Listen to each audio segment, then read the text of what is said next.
Chào mừng các bạn đến với kênh Tin Nhanh 247, kênh chuyên chia sẻ những bài thuốc dân gian từ những nguyên liệu sẵn có tại nhà.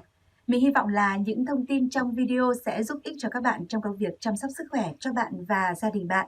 Và ngay sau đây, xin mời các bạn đến với nội dung của ngày hôm nay.